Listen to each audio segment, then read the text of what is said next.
on ravine in a quarter of a mile.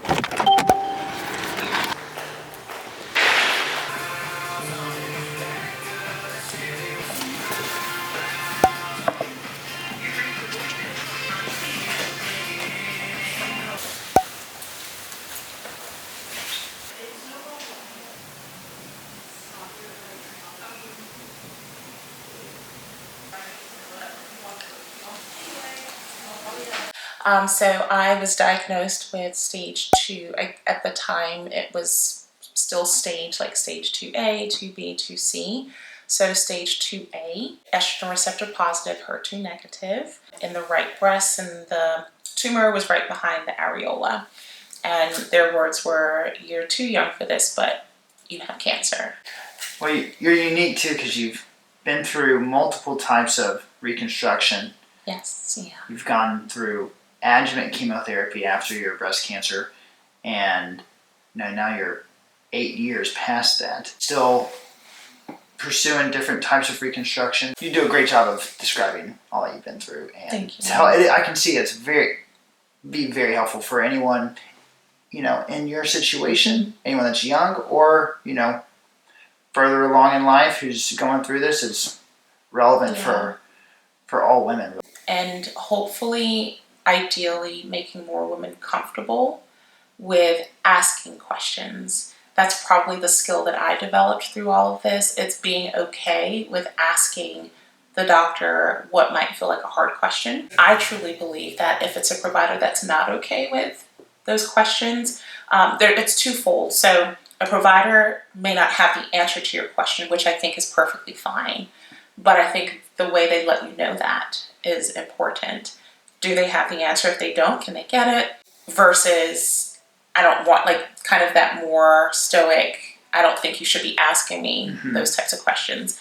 Many women who are young, in their 20s, 30s, that develop breast cancer with or without a family history. And we know that patients know better than anyone else what's going on. Always best to listen to the patient, and we love working with our breast cancer patients, whether they have active breast cancer or have breast cancer in the past. You answered, the consultation really was okay. I told my husband, I said, my questions, he answered it. You took your time, which I really appreciate, and you were detailed. Everyone in our practice really prioritizes the patients having a deep understanding of all the benefits and risks and complication profile of our surgeries. We take it very seriously. We want you to be well aware of everything that can happen during and after surgery, and we're glad that you feel informed. Had my bilateral mastectomy February 22nd, 2017. That went well. 6 days later, I had an infection, was right back in the hospital. They took everything out, cleaned it out, re-put the expanders back in, and I had the expanders all the way through to the end of the year, December of 2017. And then about a year later, you had the first set of implants exchanged for another set. Yep, so I went from the textured implants to smooth and round. Right. And those are the implants that I currently have now that has developed a capsular contractor. And that started after the birth of my first son in 2021. And I was kind of like, what's going on here? Why is this breast so hard? Why does it feel like that? I didn't think too much of it at first. But eventually, after going back to the original surgeon, he was like, oh yeah, this is a capsular contractor. He was like, it's a grade 4. It's pretty intense. Okay, I'm going to get one of our MAs to bring in the consent. And then we'll go over a few other things. All right. Yeah, so this will not really affect you at all until much, much later now.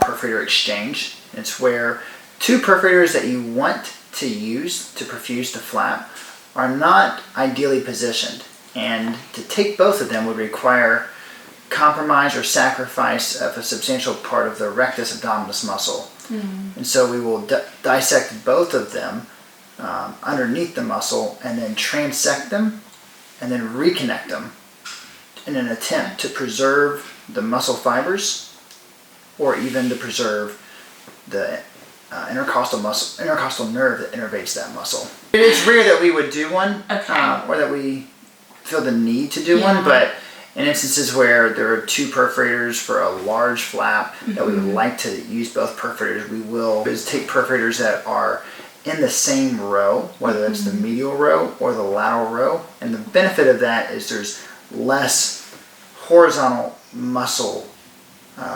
dissection. There's inherently going to be some muscle weakness just by virtue of doing a deep flap, because you have to spread through the muscle. Oftentimes you have to cut through or ligate one of the nerves that innervates that muscle. But when you can take 2 or 3 perforators that are in the same row, the muscle is compromised less than if you have to take a medial and a lateral perforator. So we hope we don't have to. Yes, ideally. From looking at your scan, I don't anticipate that. I was just kind of curious as far as abdominal complications. Are there anything, like certain things I should definitely not do? Well, it's a great question to bring up abdominal complications, because that's one of the areas of, that's one of the risks of this surgery that we focus a lot on. Multiple things that can happen with the abdominal wall are wound healing issues, usually at the midline. Other things that can happen are seroma development, which is a fluid collection in the abdominal wall, possibly an infection, or maybe even bleeding in the immediate postoperative period. There are certain things we do in the perioperative period to attempt to reduce all of these, but the risk is definitely still there, specifically for delayed wound healing.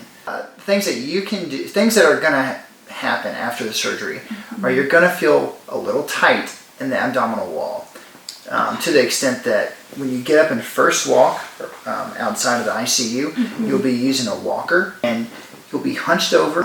Sometimes the pain you experience is really in your lower back as a result of being hunched over. Within a few days or a week, you will gradually begin to stand up more and more, and then after several weeks, you'll be able to stand up straight.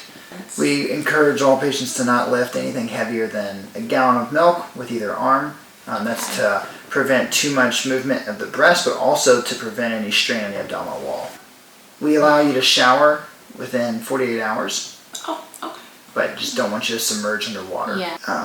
Taking care of children, definitely picking up children that weigh more than 10 pounds, which is pretty much anyone over a 3-month-old, is really not something that you can do. You'll have drains, one on each side of the belly and one in each breast. After the first week, when we see you back in the office, we pull both breast drains out.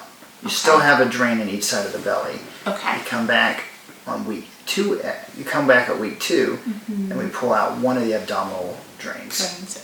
At that point, we kind of just monitor the last drain closely to see how much it's putting out. And once you get below a certain amount, which for us is less than 30 milliliters per day for 2 days in a row, we're then willing to pull that last drain. So I just finished my pre-op appointment with Dr. Henderson, and guys, when I say that I feel extremely calm, I feel good. He is really, really good about breaking things down. He answers all of my questions. There's not an ounce of, why are you asking that question? We don't really need to talk about that. I mean, there are questions that I asked this doctor, this surgeon, that my husband and I pulled from things that we've heard, things that we've watched. Okay, my camera died, so I'm just gonna finish it on my phone. But like I was saying, Dr. Henderson has truly put me at ease. And like I was telling him, I did not feel this way even 6 months ago. So just a little bit about the pre-op appointment. The whole thing probably took about an hour and a half. And so when I first got in there, Dr. Henderson and I first sat down. We went over my cancer history. He really did a deep dive. I mean, he knew when I started chemo, how long I did chemo for. Like, he really looked into my history, not just a roundabout. Then after we discussed that, I signed consent forms. After the consent forms, they took pictures looking at the breast, and we talked about, while I was undressed, we talked about the capsular contractor, which actually is on both sides. It's just really, really bad on this side. He really exerted energy to make sure that I understand that just based on the amount of tissue that I have in my abdomen, my boobs are not, my breasts are not going to be the size that they are. They're going to be much smaller. And I let him know I'm completely okay with that. I accept that. Size is not a big thing for me. We talked about the fact that they're not going to be full and round, because obviously with implants, you get that, right? And these are going to look very natural. And so making sure that I understand and I'm accepting of that. We also talked about the fact that I may potentially need nipple revision later to make sure that they're more symmetrical. So when I had my second, I believe, maybe it was the first, I don't remember if it was the first or second exchange, but I did have a nipple lift. So they took off the nipples, sewed them back on, lifted them up. So we talked about that there is a possibility I may need to have that again.